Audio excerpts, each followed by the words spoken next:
the great conservative movement of America and of our time. A brush fire of freedom is being lit all over this country. We, as an irate, tireless American populace, will overcome the few radical leftists that control the levers of power today. Joe Biden's failed economic policies has given us inflation like you can't believe, and the border is in disarray. It's amazing how few of the people commenting on this have actually bothered to go see what's happening. Well, Congressman Andy Biggs of Arizona actually went to the border. Biggs, where's Andy? Boy, oh boy, Andy. There's a guy. He's tough.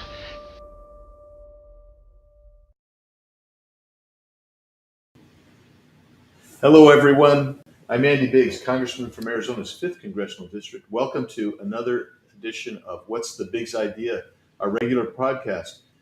I hope you all had a great Thanksgiving holiday, and I hope that you're going to have a great Christmas season coming up. And I have to tell you that I am delighted to welcome a guest, a gentleman whose first term in Congress has been one where he's made his mark. He's a principled man. He's consistent. He's honest, a man of integrity from Virginia's 5th Congressional District. Is my friend, Bob Good. Bob, thanks for coming on. Great to be with you, Andy, and I just want to thank you for the example you've set to me and other members of my freshman class these last 2 years. Oh, thanks.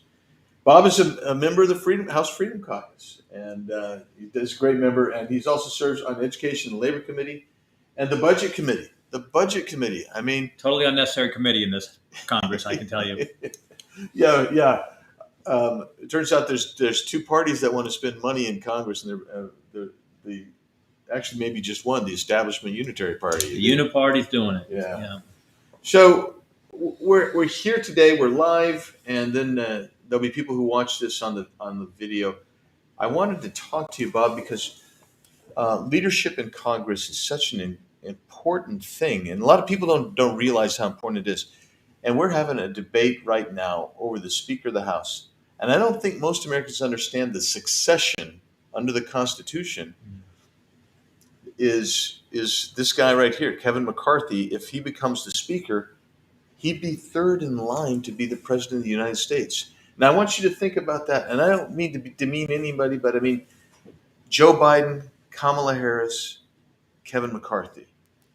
Does that instill confidence in you, Bob? Well, I guess we would have to admit that's an upgrade from Joe Biden, Kamala Harris, and Nancy Pelosi. And we have to for acknowledge sure. that. That is for sure. However, as I've said many times publicly and privately, when I came to Congress, just to first start my run 3 years ago, over these last 3 years, I've had hundreds of people in my constituents, my district, beg me and plead with me not to support Kevin McCarthy. I've only ever had one person ask me to support Kevin. And what I said when I first got elected 2 years ago is I would evaluate him and others who desire to lead us based on what they did. And I've seen nothing from Kevin McCarthy in my first 2 years in Congress that would give me any sense of confidence that he's the right person to lead us in the fight that we must wage to save the country. So when we talk about that, and your question presumes something that I agree with, and that is that we're at an existential crossroads, and you need a leader who will use every tool to fight those who are trying to destroy the country, take this country down. You need somebody who has a vision for the positive, affirmative agenda that will make this country great again, whether it's tax policy, border policy, whatever it is. Mm-hmm. And you need somebody who can articulate the position courageously and give the vision and mission to those of us who are the rank and file members.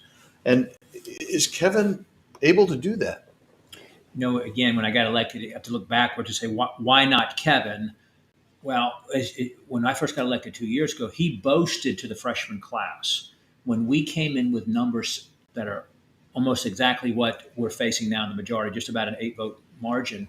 He boasted to us, we will run the floor. We'll take over the floor. We'll take over the House because we're going to be so bold and aggressive and strong. We're going to break up the Democrats and so forth. And he has not led in any way. As you know, he has failed to fight with us to vote against the terrible NDAA when we tried to defeat that and could have defeated it with Republican votes. They could not pass it without us. We had rare leverage in a minority to stop a big piece of legislation. He didn't. You led the fight to get us to begin to object against suspension votes. When the House passes these unanimous consent bills on the floor with no members present, and you got us going, as you know, in objecting to those and requiring recorded votes, giving us the opportunity then to defeat them because they have to pass with a 2/3 vote because the rules are suspended. He fought us on requesting recorded votes, and then he almost never supported us in defeating the bills by just denying the Democrats a 2/3 majority when we're at nearly 50%. Let's stop there for a second, because I want to talk about how important that is, because I think you're right. It's kind of a grassy, getting to the roots of things type of deal, getting to the weeds. But we could have taken down so many bills, including spending bills, including policy bills, that billions of dollars. Yes, that the other side was ramming through. While you're driving up, because he lives in Virginia, he gets to drive, it's luxury of driving, and I'm flying in. There's 5 or 10 people on the floor, and they will deem that bill to be passed. And we said, no, you got to at least vote on it. And once that happens, you got to get 66% of the votes, as you said. And they can only get that with Republicans. And I want to ask you this question. Do you think the Democrats are going to give us any votes on suspension votes? Not a chance. And of course, the folks in Arizona's 5th district and Virginia's 5th district didn't elect us to give our vote to someone else, to give our vote by unanimous consent to anyone else. The most precious thing that we bring to Congress is our vote. And exactly. And what they would say to us, of course, McCarthy would get angry, not at the Democrats for what they're doing, but get angry at us for trying to obstruct what the Democrats were doing. Tell us over and over, I've got a plan. Trust me, I've got a plan. And we would never see the plan. But then what they would say is, well, among these 15 suspension bills, 5 of them or 10 of them are crappy Democrat bills, and 5 of them are less crappy Republican bills, but we won't get our less crappy bills through if we don't vote for the Democrat bills. And so you have these 15, 20 bills lumped together, and we would provide them the 2/3 majority that they needed to pass it. Now, when you say we, you mean the Republicans. The Republicans, not you and I, and not courageous conservatives like us. And what would happen is people would back home say, oh, Andy votes no on stuff. Well, yeah, because they're wrapping 10, 15, 20 bills together. And there might be a couple in there that, if they were standalone, we'd support. That's right. But the rest of them are doing all kinds of odd and bewildering things that the Democrats abused. And so that's important. Let's get back to the NDAA, because you mentioned leverage. And I don't think people understand that what you were saying is exactly right. We're in the minority. That means we don't have leverage. The leverage is the Democrats have all the votes. But when you get to the National Defense Authorization Act, that's the spending authorization and policy priorities within the military. And by the way, the latest one was filled with woke, Green New Deal stuff. I mean, they want electric vehicle tanks, for Pete's sakes, those types of things. Safe Banking Act was how you bank for legalized marijuana. All of those things in the NDAA bill, drafting women, no rehabilitation for men and women who refused to get the COVID vaccine, and so they were thrown out even after we spent millions to train them, and they were otherwise patriotic, heroic servants of in the military force. What could Kevin have done to leverage that? Well, in addition, we had vaccine mandates for the troops, kicking out 100,000 military members, and all kinds of wokeification and wussification of our military through climate extremism policies, as you said, transgender, diversity, equity, and inclusion, CRT, indoctrination of our troops, stuff that literally makes our military weaker. And ESG for contractors. Absolutely. As you said, electrifying our vehicles.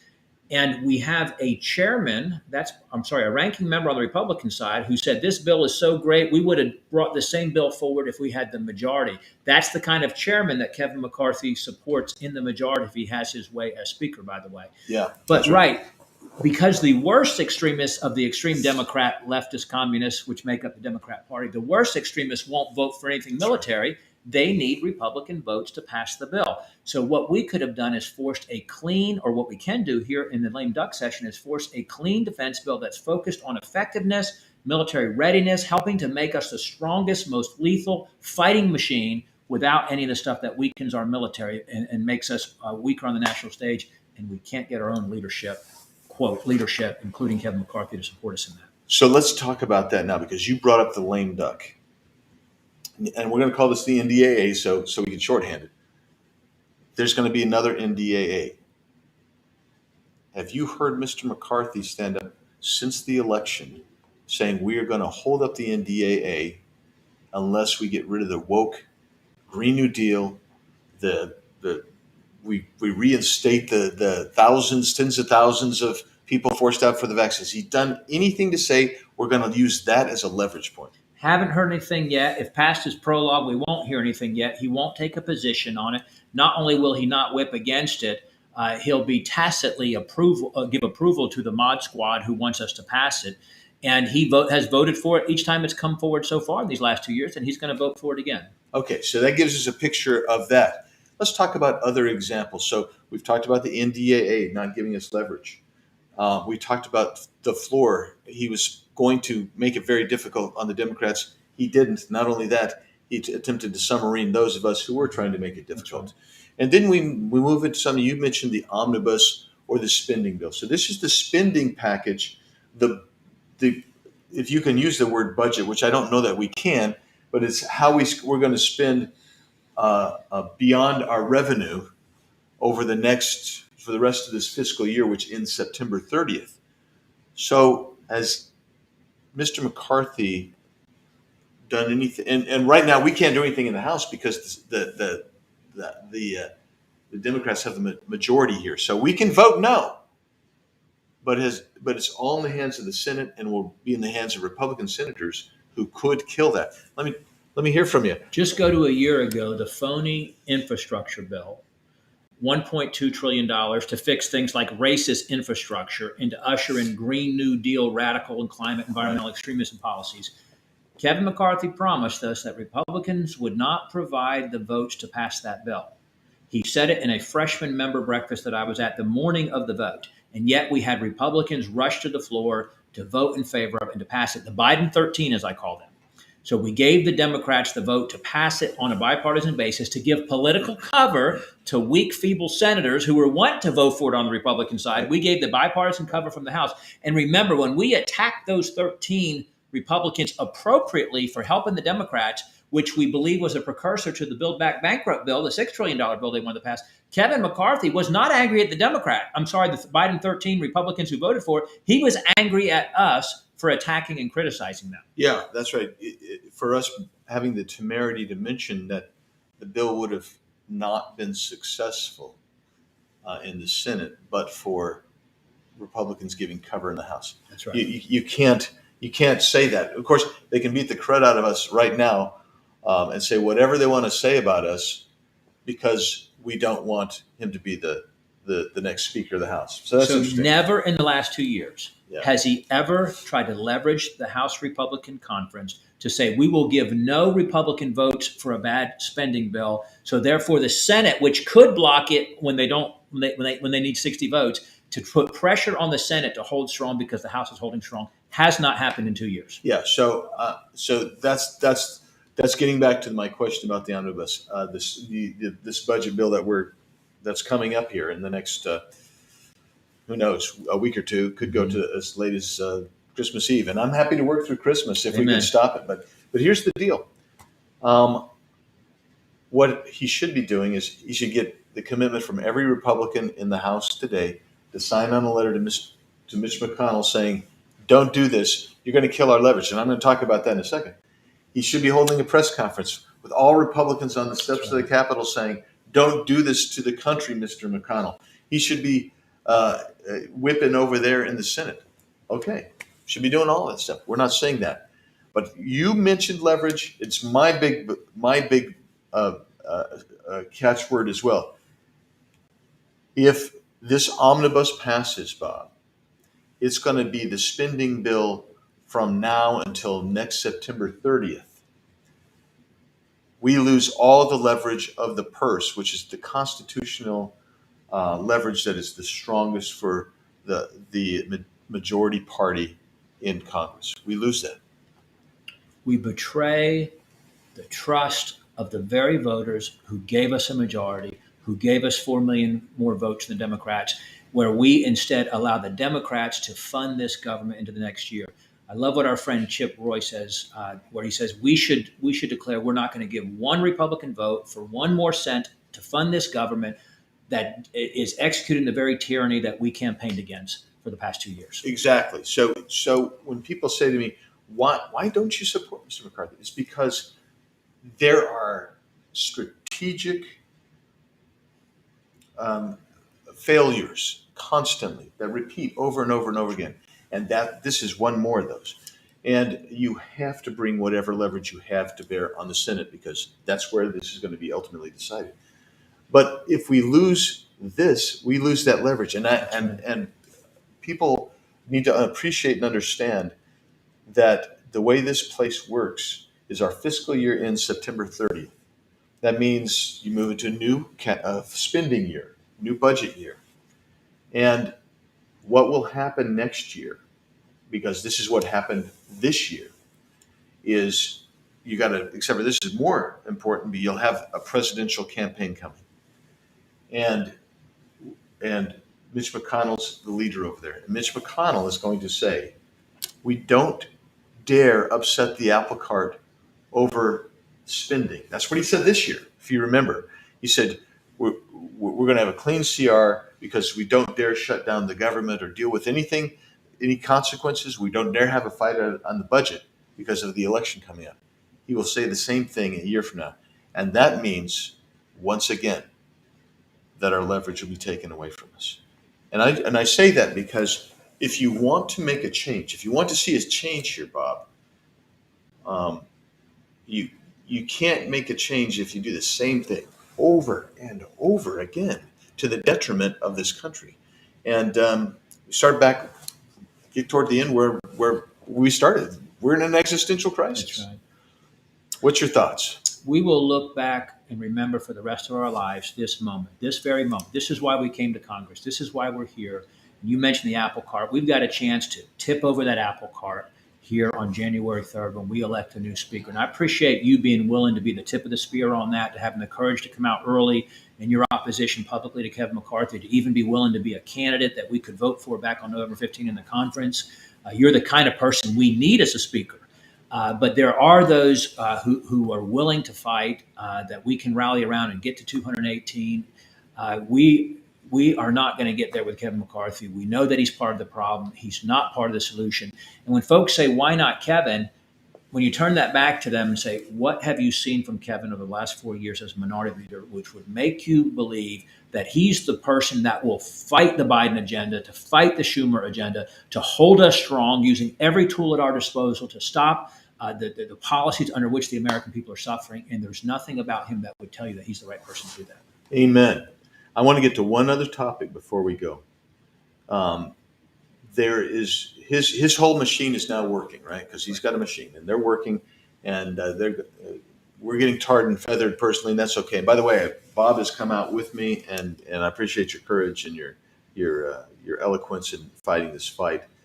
When Bob gets to the microphone in our conference, I get so happy because nobody takes off the establishment wing of the party quite like Bob when he gets up there and speaks truth. He's not being hyperbolic. He's just saying, this is what I'm saying, this is what you're doing, and they don't like to hear that.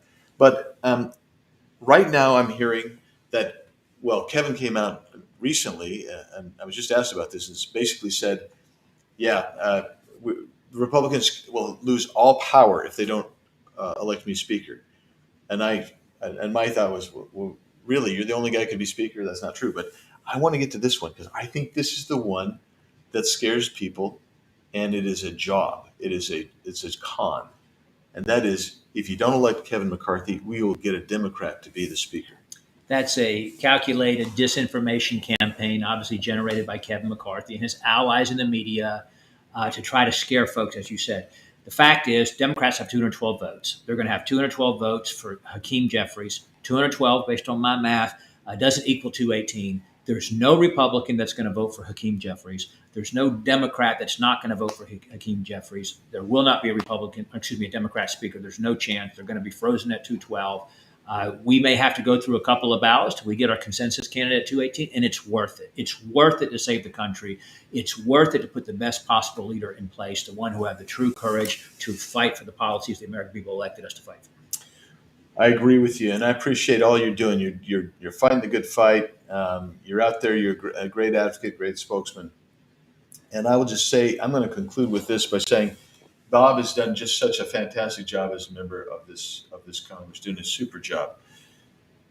But I want to say something too. There's 5 of us that are out there publicly, but there are probably well over 20, in my estimation, who are in the exact same position we are.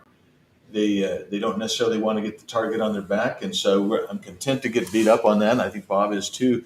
I tell people all the time, jump in, the water's not just fine, it's boiling. So we welcome them, but they're there.